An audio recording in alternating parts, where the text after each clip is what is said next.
One more time. There we go. How are you? I'm doing great. How you feeling?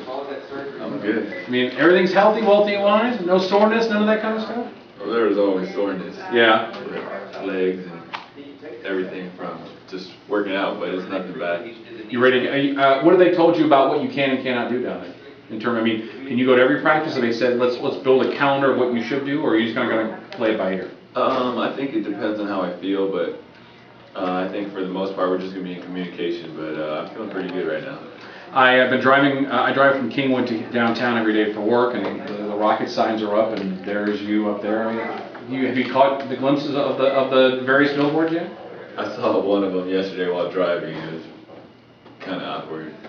Why is it awkward? I don't know. You are the savior of this franchise. You ready for that? No. Oh, come on. I was teasing before he came on. There was times, and a lot of things were compared about you and Tim Tebow from the amount of attention that a certain four-letter network mentioned. But in your case, unlike Tim's, the stats were just amazing, one after the other. Did you ever catch yourself, and I didn't even ask this before, did you ever catch yourself turning on ESPN and going, oh, here they go again, and the phenomenon that Linsanity was? Or was there a point where you said, you know what, I might as well take it. I get 15 minutes in life, I'll enjoy it. Yeah, I think ever since the game against the Nets, we'd walk in for breakfast every morning to the practice facility, and they always have ESPN on. And I remember I would just eat breakfast in my locker instead of in there because I didn't want to hear or see about it. So it became too much sometimes? Oh, from the start, just because during the season, if you watch yourself and you too much, I think for me, it builds a little bit of complacency and a little bit of satisfaction that takes my edge down a little bit, which I can't have. I was told on multiple occasions that the owner of this basketball team, when they saw you doing what you were doing in New York, was not happy with the general manager and with the CEO and all that kind of stuff. So we're not surprised that they came after you.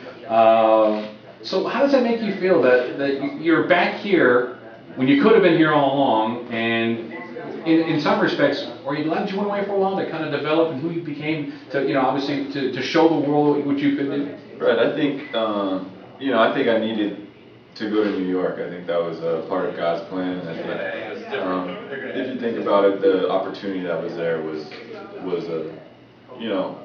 awesome. And I think the style and everything, going over there, playing, and then being able to have a better season than I did in my rookie year, and so I think it was necessary. What did you take away from your time here in camp before you got let go? Because obviously you'd mentioned this on multiple occasions that you really appreciated some of the things you learned. So give me something that you took with you to New York that you might have didn't have before you were part of this team when you were with Golden State. Well, I think the system, some of the plays are very, very similar. The ones that we ran in training camp with Houston and the same ones that we had in New York.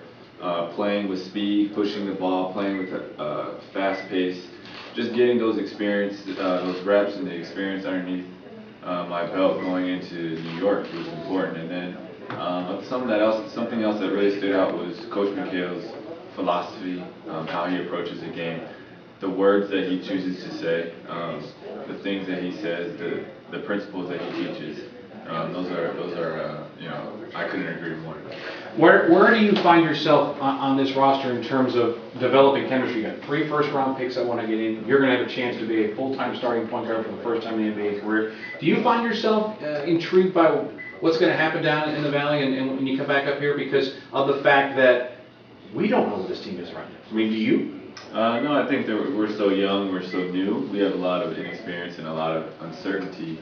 But I think this week is going to be awesome. You go into hibernation, you get in the gym, no blitzing, no glamour, and you just work it out, play it through, and see what people can do. And I think that's what we need as a team to start building our foundation, to start building our culture. How are you balancing Jeremy Lin, the basketball player, from obviously Jeremy Lin, a guy that's going to be marketable, just general, people want to come find you. I mean, I know you've hired some people to help you with that, but do you keep a rigid schedule? Are you flexible? I mean, what have you decided in terms of how to balance being the best basketball player you can be, while at the same time taking advantage of a time where a lot of people are going to want to pull you away and get you involved in things? Well, I think you know, my passion is basketball. That's what I love doing, and I think if anything ever jeopardizes my performance on the court, then I'm gonna have to reevaluate things. And so, from a marketing standpoint, it's, you know, doing things that I'm interested in, but that I know won't jeopardize my performance, because at the end of the day, that's what I care about. And so I think it's, you know, I've hired a couple people to protect me and help me and give me advice, and so they're always, you know, checking out my schedule and making sure I have enough time to do the things I need to do to prepare myself, give me the best opportunity to play well. All right, well, we appreciate you coming by.